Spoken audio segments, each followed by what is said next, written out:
Live from UBC Studios in Kampala, this is Good Morning Uganda Extra.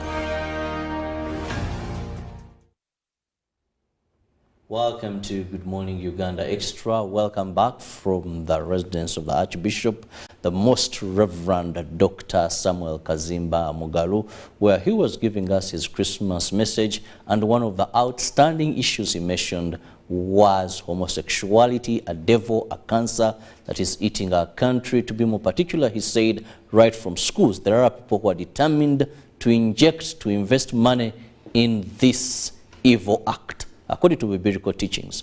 And they also said they are just waiting for the council, the House of Bishops, that is meeting in Canterbury, what they will come up with in case they are so vivid on conducting gay marriages, that is marriage of people of the same sex.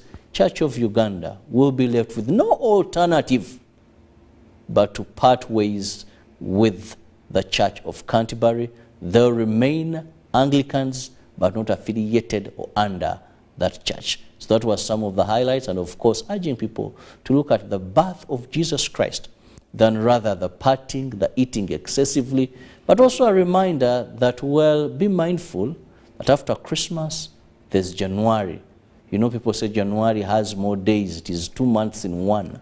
So there's January, and that will mean children have to go back to school on the 6th of February, but also it's usually a tough time because people have spent. So those were the brief highlights of the Archbishop Dr. Samuel Kazimba Mugalu, the Most Right Reverend. Now, it is Good Morning Uganda Extra, an extension of Good Morning Uganda.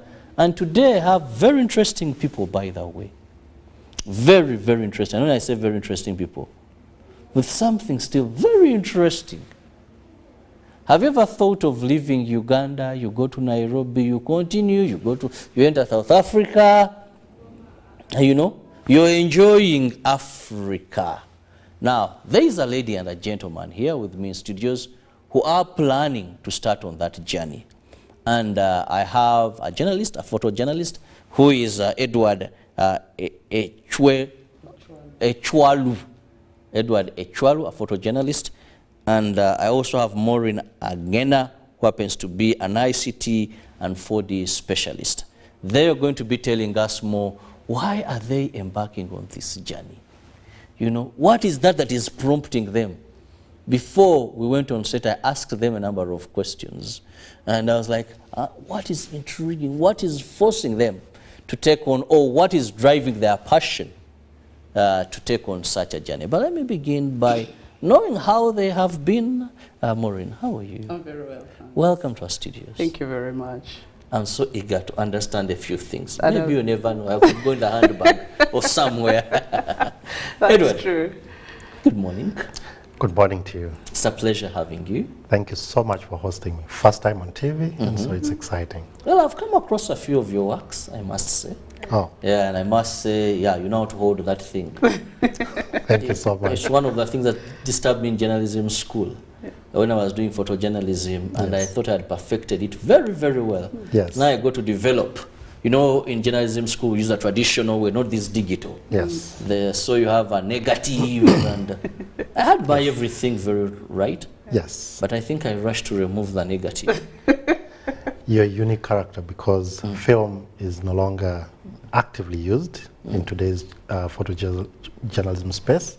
And so to have that knowledge, don't underestimate just how talented you are. And that knowledge is now left with a few people. So that's quite unique. Regardless of how the quality, you have a knowledge that only few today have. So that's quite if you unique. ask anyone who did journalism nowadays, it was a must for you to have photojournalism, and you had to go in that dark room. Yes. Then the came, you mix, Yes. you turn, and in a case, you did have an image on that. But sometimes that is a paper, that is a Max Bond. But anyway, it is what it was by then. I'm happy to hear that these days we've gone to the digital space, no longer that.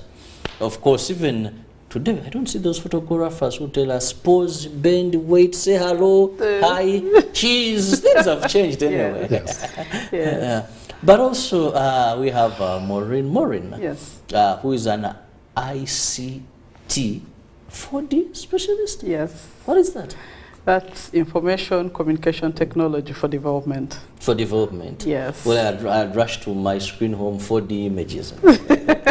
Now, it's for development. It's for development. Now, Yes. just to begin with, I'm so much interested, and I know our viewers are interested. Just give us a brief background that inspired you, because you guys are going to be moving throughout almost half of Africa. I must say. Maybe quarter of Africa. Oh, quarter of Africa. Yes. I mean, what is prompting you to embark on such? Okay, maybe I'll just give and then pass on to Edward. First, it's the curiosity. I mean, we are born here in Uganda, we are raised, we study here at school, work at school, and probably most of us die, and you know, we never get out of the country. But it's just the curiosity to see beyond what you already know, to appreciate other people's cultures and ways of lives as they are. But also, it's from the fact that we are adventurous. We've traversed the entire Uganda before, and we've moved on to other neighboring countries, but we haven't done something of this magnitude. But we've realized that when you go online and check about African mobility, it's a lot of people from the West who are moving across the continent. Of course, you can't remove the fact that it's expensive, first of all, to travel. Very true. Yes, but also it's very hard for us as Africans to get visas. So it inhibits mobility around the continent, and yet we've seen a lot of these continental agreements being signed to allow for free mobility, free trade, but in reality it's a different case. So we just want to go and explore and tell a story from our perspective as Africans. Edward, please, if you... Photography invokes curiosity, like Maureen talked about, but also the idea is to get into an environment of discomfort. The idea, Maureen talked about how we've grown up, born in Uganda, started in Uganda, started working in Uganda, and so we want to try as well and go to an environment which is not familiar to us, an environment in which we have to start learning from how you greet, an environment which you have to learn which direction to face, which road should I face to get to point B. We take that for granted in Uganda, where you get out of studio and you know your way home. It's by default. Even without, even blindfolded, you could get yourself far. And so when you get out of your borders, you get out of your comfort zones.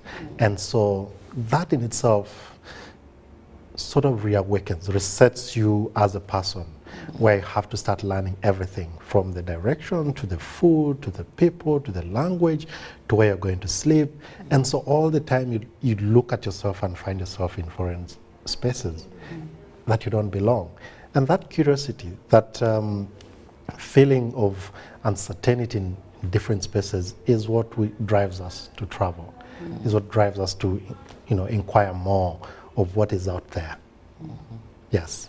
And I love the fact when you talked about photojournalism, it's all about being inquisitive, adventure, anyway, because most of those good pictures are either taken in deep in the forest there or something very unique that takes a lot of time. Yes. I had a friend who one time told me he's camping somewhere on a certain river deep in the village. Yes. And I'm like, young man, what will take you? They say, there's a shot I'm waiting for. So I knew this is not my space. Yes. There's certain bird species you wanted. Yes. And it had some time it has to come. Yes. Yes. Some days I'm like, So you just see these pictures and you don't give them attention. Yes. No wonder in the developed world, some of these portraits, some of these works cost a fortune. Yeah. Yes. They're not easy to get. So that brings me back to Maureen. Now also take us through, you've given us reasons why you want to do this, but also take us through what is the journey going to be like? Because I've grown up hearing that you can come from South Africa to Uganda by road. Yes. And people will tell you, yes, some of the Abasamas that are going to paint this city this time, but some just drive all the way. It just takes them a couple of days. So what is the movement going to be like? So the movement will actually start here in Uganda. Being Ugandans, of course, we are home for the festivities and all that. So our journey will start in our home country. And the plan is really to document, and especially through photography and a few of some writings. So from Uganda, we'll cross over to Tanzania, and then proceed to Zambia before we enter Namibia. The heart of this trip is really Namibia and Southern Africa, because Namibia is a country that has not been explored fully. Again, like I said, most of the travelers are Western travelers, and very few Africans. And it's a very beautiful country, and yet we don't get to hear the voices of blacks, you know, sharing their experiences.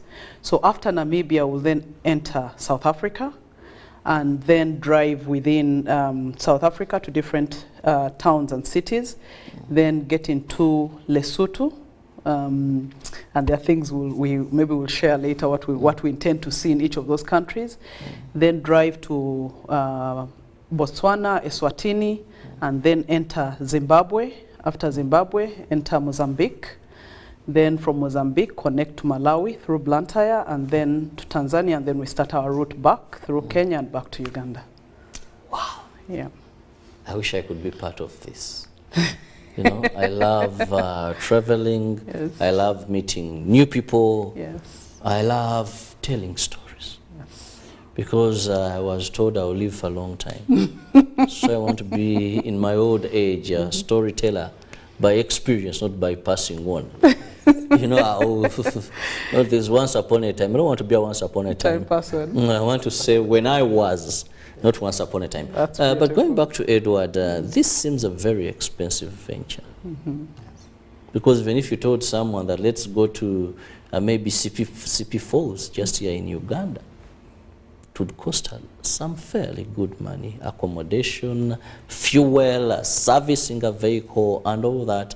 Now, how are you planning to have the finances necessary for you to execute something I would say, depending on the outcomes of this journey? I know there's so much information that's going to be gathered, so there's so much that's going to be achieved. How are you planning to meet this? First, I would say life experiences cannot be valued. From the time you're born to where you are today on TV, those experiences cannot be valued in terms of money. And think about it this way. If today you deregister every single thing you've learned in your life, what kind of life will you have? Extremely empty, without a direction, rudderless. And that's a point in life where, if you think about it, it's quite scary. You know, it's extremely scary. The trip is expensive. We cannot sit in front here and lie to Ugandans that it's affordable and so on. It's quite expensive, but we value more the experiences that we hope to capture along the way. We value more the experiences, the meetings, the people that we meet along the way, as forever. Even before the trip starts, we've already made so many connections with people who have volunteered to reach out to us and say, when you're in Namibia, please pass by. We'd love to host you for tea. When you're in Cape Town, please pass by. We have a garage. We can check your car to see how the condition in which it is when you get to South Africa. We have people reach out to us from Malawi, people who want to give out gifts, take a heart of Malawi back to Uganda. And already that is the value of the trip. It's not entirely the money. True, one of our biggest expenses for this trip, and it's all estimates because none of us has done this trip before, is fuel. Fuel is the biggest expense. It's burning fuel traveling through these countries. And these are all estimates. And it's so far we've estimated it to go up to about $5,000. In Ugandan currency today, it is anywhere between, I could say 15 and 20 million on fuel alone. And without fuel, there's no journey, And then you look at accommodation. And we want to try and make it affordable as well. If the fuel can take us through the journey, would love to have also subsidized. In terms of accommodation, we want to try and mix it between camping, which you you talked about camping earlier on, how strange it is. And that's the thing. Want to try and do things that we never often do. We sleep in our beds every night. When you look at our lifespan, we spend most of our days in bed. And so it's okay to try and do something different, commit to something you'd never usually do every day. And that we shall mix camping and accommodation and hotel settings. And that also helps us to save a bit of money, because camping is relatively cheap. Almost anyone can afford it. In most camping spaces, it's about $10, which is about 36 or so thousand per night, which is quite affordable, even for any basic standard traveler. And so when you look at it in that manner, then you see that it's actually, you get to save a lot of costs. We're not going to sleep in hotels of $1 million shillings and above. We just cannot afford. It beats the purpose. Would love to spend most of that money to experience, the trip. And a lot of other costs, for example, visa costs along the way. And that's why this platform is important, because we've got Mozambican visas, South African, Namibia, visas, and they're expensive, and that's why we take this opportunity to ask His Excellency the President and the entire government system to try as much as possible engage most of these countries and relax to negotiate for visa-free travel, and for Ugandans as a priority, because we let in a lot of people here visa-free, and so we pray that His Excellency really engages with his fellow counterparts to try and lessen that cost, because on visa alone we have spent close to probably over $600 so far for the countries that we are going through, and that's a lot of money. Imagine $600, and I told you about accommodation being $10. Imagine how many nights lost, how many experiences we've already lost by paying visa costs. But it's part of the experience. And then the other small costs. It's quite expensive, but we're trying to minimize as much as possible. Get the basics right in terms of fixing the car, in terms of paying, of course, the visa fees and so on, but more dedicate most of our time to enjoying. Because if you think about how much we're spending onto the trip, believe me not, it will not be an enjoyable trip, but we are trying to forget about the costs and look forward to the experiences along the journey. Before I forget this, have you reached out to people for partnership? Because really, I know you have a number of tour agents. We have a number of sometimes these maybe auto garages or something like that. Are you open up for partnering or for any form of sponsorship? Because I want to believe that, like you said, knowledge. There's certain things that we may not know, and they're out there. And who knows if Edward will come up with some of these. People write. So this is something that I find very, very rich. Actually, just that because it may be the first of its kind that is done in a better organized manner, like you people have done it. Because we've had people. Sometimes maybe they're doing this for business purposes. Someone says, I'm leaving South Africa, I'm going to be driving. For us, under the Uganda Bikers Association, we usually have those trips. But we are going as bikers. And we ride to South Africa. We've done that about 3 times. I've not been part of that group. But I know they're members. They're members of the association I belong to. Central Riders, a few of them, Uganda Bikers, and it's fun. They may just be cruising through, enjoying nights where there are few clubs they go. Then they will tell you, yes, I was in, there was one in Zambia, I think it was, is it Jotembe, something like that, where they're telling that's it. So they've just been happening, lives of that.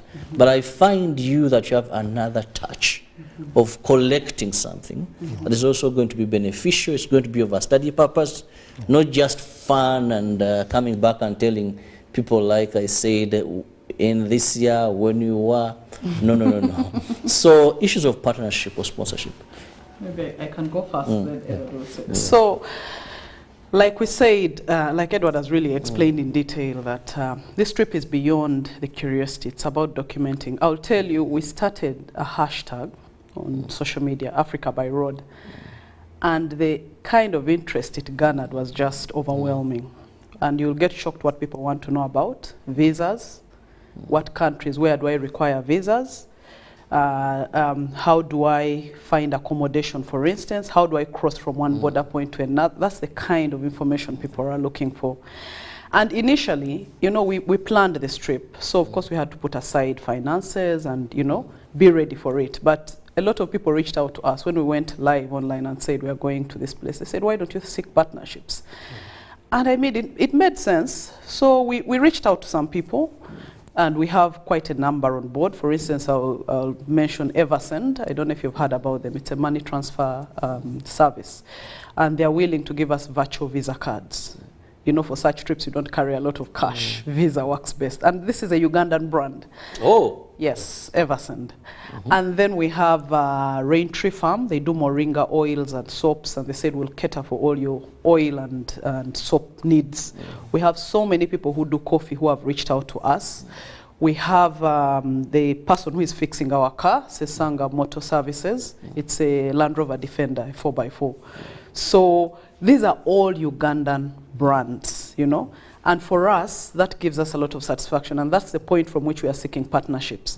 There are those who are giving us some monetary support, but then there are those who are giving us in kind. And one of them is UBC, I mean, this space, you know. So we consider this our media partner, you know. It's a privilege to be on the national, with broadcaster, you know, to talk about this journey and to say we want to promote Uganda as a brand. So we are very happy and very open for partnerships, and we really seek them. Yeah. So how does then someone get in touch with you on the hashtag? Yes, yeah, on online, on Twitter, we are very, very active. We've put our emails there. So Edward's handle is at Echwalu, mine is at Maureen Agena. So whoever writes, we are very quick to respond to that. We have other people who are coming in terms of partnerships, giving merchandise, like 4040 Foundation, the foundation that helps vulnerable children. Yeah, House of Penda, you know, giving, you know, the Ugandan brands, the unique brands, where you'd go to, let's say, Cape Table Mountain and just take a picture with the Ugandan brand, you know. This is Uganda. So that's what's real. That's where the drive is coming from. It's from the love of the country, really. Then also there's, how are you branding yourself now that have journalists, experts in photography here? This Range Rover, are we seeing a flag on it? Is it that wherever you pass, definitely they will know that these are Ugandans passing by? Do you have any uniqueness, or anyone watching us, UBC is watched globally, so that they can know, maybe at such a, we may come across this caravan, you know, you just know those are our people. Yes. At the just concluded World Cup, there's a Ugandan in Qatar who has been dressed in Ugandan colors and holding a placard of Visit Uganda and the country of the Big Five and so on. And he's made rounds all over the world. And that's one individual representing a country of over 45 million people. That's our agenda as well. We've both extensively traveled for work purposes and also for personal purposes all over the continent and across the world. And I'll tell you one thing. Consistently, of course, I believe you've also experienced it. People ask when you tell, oh, I'm from Uganda. The pertinent issues that they start with. One is the former president, Idi Amin. So, Idi Amin. It's been consistent. We've heard about that in most of the places we've gone to, and so on. And that's part of the inspiration for also seeking local partnerships. And why, if you may ask? Because we want to support small-scale business partnerships, entities, brands in this country, small scale, the heart of the economy, the people who, in Kenya, there's a common word said mama mboga, like the really people who sell, say, chapatis and so on. Those are the kind of partnerships we're even looking for, because we want to hold they hold our economy together, they hold the image of our country together. When you talk about Rolex, that's one of our biggest brands as well when you go out there. And so, Maureen didn't talk about, but we have a partnership with someone who just reached out to us online. And said, oh, I do things to do with cars. A young gentleman said, I do things with cars, how we hire out cars and so on. It's called Car Rambo. And says, for this trip I'm offering you, I know you're going through Namibia, which is such a hot country. Some of the places you need to, hydrate. Yeah. And so I'm giving you water worth 150,000. And it's a company that has barely picked off. And for us, we appreciate that. Coffee, Uganda has one of the best coffee in the world. And I kid you not, it's so good. I had colleagues we worked with during the shooting of The Queen of Katwe, in which I was part of, as a stills photographer. So we had teams from all over the world. And this particular team from South Africa tested Ugandan coffee. And they said coffee has never tasted any better. To date, they reach out to say, can you please send us some coffee? They send money just so that they can continue with that. And so we didn't even seek out partnerships with coffee dealers, but the moment we posted it online, we've had a lot. It's actually one of our biggest areas for partnership, where people reach out and say, you need coffee to stay awake on the road. You need coffee, you need Ugandan brands to keep on the road. And so they've reached out to us. And now, how we intend to promote Uganda is that we go with the Ugandan flag. Imagine a Ugandan flag, Cape of Good Hope in South Africa, in Lesotho. It's very rare to see it, and it sells the country so much because that's our identity. Imagine a Ugandan coffee brand in Namibia, in South Africa, in Eswatini. You never think about it, but it's so unique to have in such a country. Just imagine a Uganda replica jersey, Uganda Cranes, or the rugby club, or the netball team that recently has been, dominating world headlines. And we have a picture of that somewhere. Maybe you're skydiving in South Africa with that. That's how identity of the countries change. That's how you seek out even, that's how partnerships also become relevant. There are people who have offered us flags. Imagine a flag. People have offered us jerseys. You need a jersey to represent our country. That's basically how people want you to represent the country. When you wear the Ugandan jersey, then you're Ugandan. You're representing a country. And so that's how the small partnerships have been so relevant to this trip. And we seek more. If you have any business, you need a flag. You need flags, actually. Yeah, you need as many flags as possible. Flags, if you have any jerseys. Exactly. And so in terms of branding, also you talked about, obviously we have a flag, and so all these partnerships we're looking for, stickers where we'll put in our car, so that wherever we go, they go with us as well. Now this brings me to ask Maureen. You see, with this explanation, it makes me to wonder, where is Uganda Tourism Board, Ministry of Tourism? Because governments or countries invest a lot of money in marketing. Yes. Our brothers in Rwanda, I don't know how much they give to us just to have that on their jersey. Yes. Remember one time, I think our country gave, if it wasn't CNN, a lot of money just to market Uganda. Of course, today we are making breakthroughs in the world of sports. We're making breakthroughs in terms of military strength and all that. Yes. But have you approached any of these people? I would believe Uganda Tourism Board would be interested to partner with you, because it's not all about having tourists come here, but even us living and selling and marketing, even just having these flags of these guys, they have arrived here, they have, you're more or less ambassadors, I must say, in that way. Yeah. So what has been, in case you have? Well, I wouldn't say that we have. I wouldn't say we've reached out to Uganda Tourism Board. It would be very unfair, or Uganda Wildlife Authority. We've tried in the past. I'll be very honest. We've tried in the past. We once reached out to try and get a photo booklet, a photo book actually of, I think it was Ugandan cultures or cuisines, and we even explained that the photography would be done professionally. He's a professional photographer. Yeah, but that we didn't have that breakthrough. I guess there were so many bureaucracies and so many processes to follow, and the feedback was also not very encouraging, you know. And again, it's not being blameful or anything, but maybe that's how it works. And you see, such a trip is time-bound, you know. We've talked about it online. All these entities are online. We've reached out to others, you know, personally.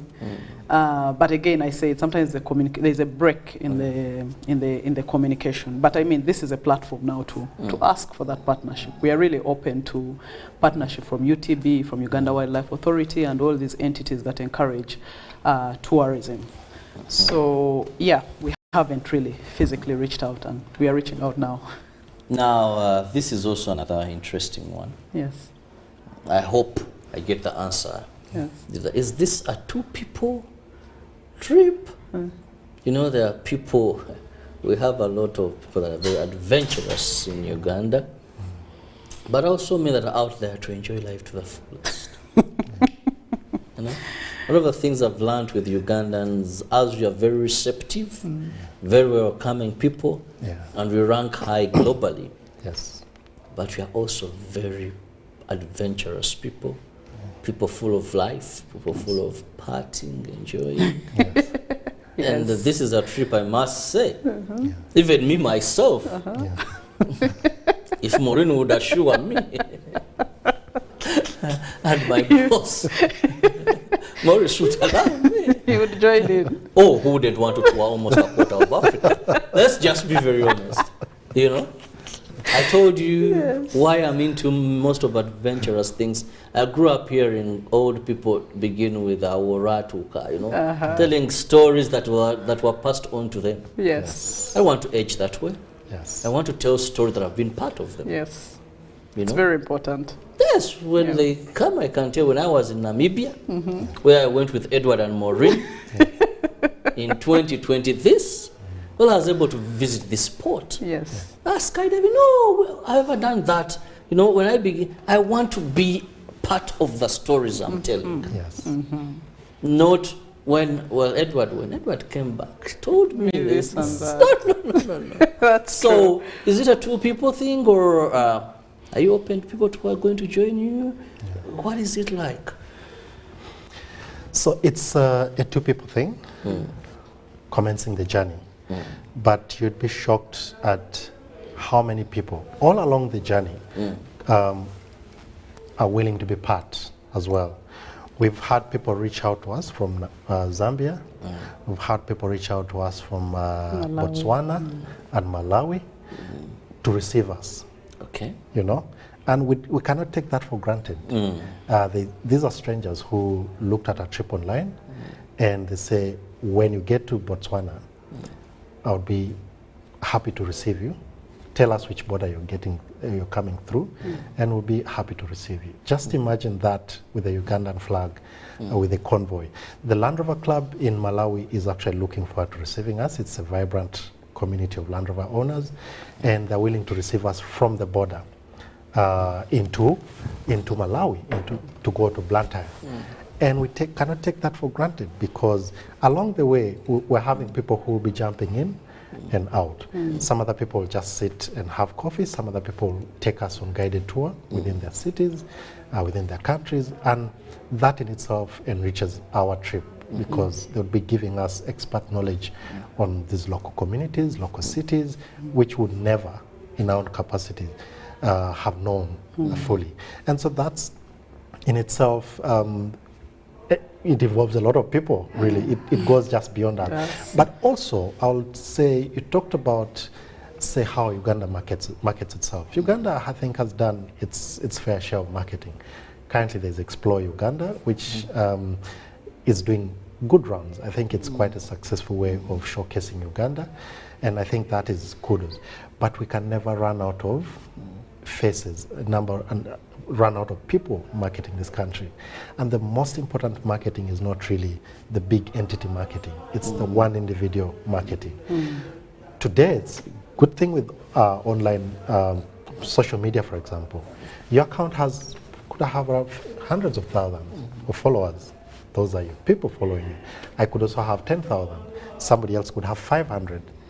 Every time you post, that's how the message spreads across. So we have a legion of followers online. Currently, people really talking about sort of saying the same thing you're saying, that I wish I could join. Yes. And so many of them. And that's how we came up with the hashtag Africa by Road, because they would want to follow that trip, the journey. But also this journey is really to show people that it can be done. Yeah. Because a lot of people have said, I've asked us so many questions. Just same thing you asked us, how much does it cost? Why? And some people should express fear. Said, I do fear. I remember a lady from Kenya said, I have fear of just getting out of home, fear of getting out of my comfort zone. This is my an ideal trip for me. This, in my head, this is the trip I would love to do, but I need to overcome that fear. For us, it said a lot. The people who want to see others doing it, especially in our skin.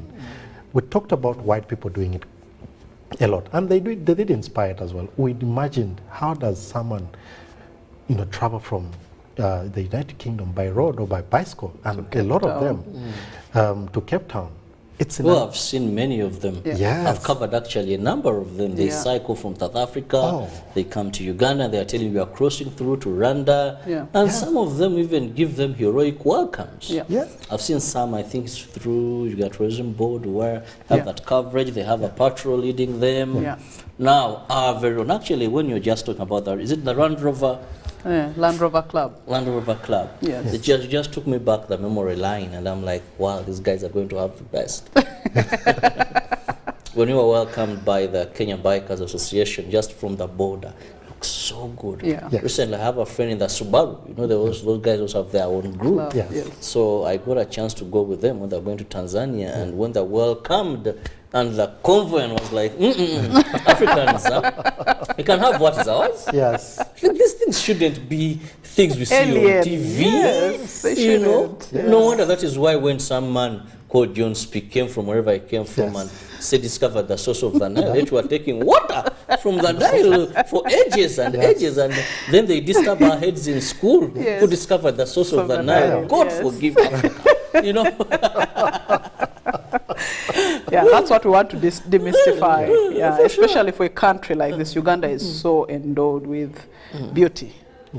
It's so beautiful. And actually, beyond this trip, Africa by Road, we want to come back to Uganda and do a deliberate trip around Uganda. Tracing the map. Tracing the map in places, not the usual routes people use, just go back routes, go, learn about cultures, use, the Maram roads and all that, just to make people appreciate the country. There's just so much. And I wish that could be done by foot. Is it 2 years back, 1 year back? I participated in the Great Trek. That was organized, I think, by the NRM something secretariat. Where His Excellency tried to go back to those areas. The routes they took during the Bush War. And it was a very interesting adventure. Very interesting. But I don't know how His Excellency, man, the guy can walk. He takes care of himself. Man. I did what I could, and I said, if there are no cars, I'm done. Let me go back and now be a studio, but not this issue. But it was very interesting. Sleeping outside, camping, having a feel of that. At least I said, now I have a story to tell. The Great Trek. It was very interesting, but now we are looking at Africa by Road. The hashtag, if you need more information, please just go.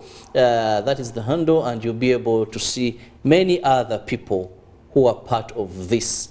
And really they are giving what they can give, knowledge, keeping it active, Africa by Road, and guess what? It's Uganda leading. That is Edward and Maureen. So they need all our full support for what they are going in for. Some of these big things begin like this. Just an hashtag and the entire world. So here we are, Africa by Road. The two are leading. Please don't disturb us when I want to be part and go. No. You can be part and support. But of course, for these other countries where they're going to be moving through, you can join for a particular period. Now I wish I could run to Kenya, then join them, then again. border plane, but that is not something I can do. Yeah. Well, as we come to the end of it, I'll begin with a lady. What are your final remarks to not only Ugandans, I must say, to the entire world regarding this? I think I must say thanks to the people who have picked interest in this. I mean, it's a plan that seemed very scary even for us. And the fact that we posted it and we got so much support and so much feedback and so much willingness to help was very heartwarming for us. So we're just seeking support from Ugandans, where Ugandans want to market our country in the best way that we can. We don't want to continue with the narrative of Idi Amin, LRA, and all these negative things that people know about the country. There's so much to celebrate about Uganda. So in whichever way you can support, we are very happy and very welcome to that support. We'll keep you posted about the trip. We'll answer all the questions that you need all the questions that you have to encourage as many Ugandans as possible to travel. Thank you. Well, thank you, Maureen. Again, who happens to be a person very interested in ICT for development. When you see that 4D, don't go to your screens for development. Finally, Edward, your final remarks. Travel. Travel to your village. It's Christmas season. This is a season of migration. It's a season of migration. Annual migration where people travel from urban centers to their villages. And that's how exciting it is. But even as you travel, keep safe. This road, it's a long trip. It's about 20,000 kilometers that we hope to cover.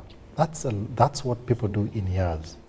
And we hope to do it in a compressed 2-3 months. Safety is of essence to us as well. And just like it is the season of Christmas. So I implore everyone. When are you expecting to commence this journey? We're expecting commence about 5th of January 2023. So I implore everyone to travel. And the period is going to last?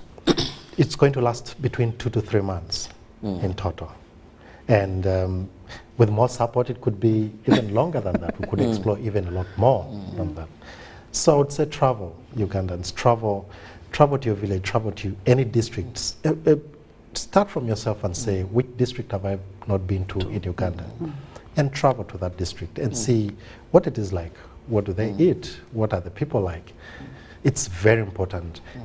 Any small travel enriches you with so much knowledge that you'll tell to your children, you'll share with your friends and so on. And that's how people get to learn new things about themselves. But like Maureen said, every support towards this trip, anything really. It could be socks, it could be anything, a cup, it could be a shoe, it could be a souvenir, because we'll be holding the flag of Uganda. And it's just important to imagine 45 million Ugandans each traveled out of the countries. Just imagine the stories that they would come with, that their children, their extended family will get to learn about the world out there. So we employ you to travel. That's my And very interesting is that we have a photojournalist on this trip. I'll be very, very eager. And please, when you return, before you hand me over those unique hats or anything that you'll have come back with, please, I'll be very interested in the photography, the pictures so much, because I believe pictures tell the story. I may not be there physically, but each picture, if I interpret it very well, I'll have something. Well, I've been honored and privileged today. I didn't host John Speak as an explorer. I wasn't there yet, but I've been privileged in my lifetime to host 2 explorers. That is Edward and Maureen. I wish them the best of their journey. Let's support them. And one key word I've understood is there is no value you can attach to knowledge. Sometimes even domestic tourism becomes a problem here.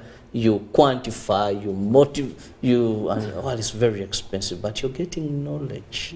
So let's go out, let's travel, let's enjoy Africa, let's support our explorers from Uganda.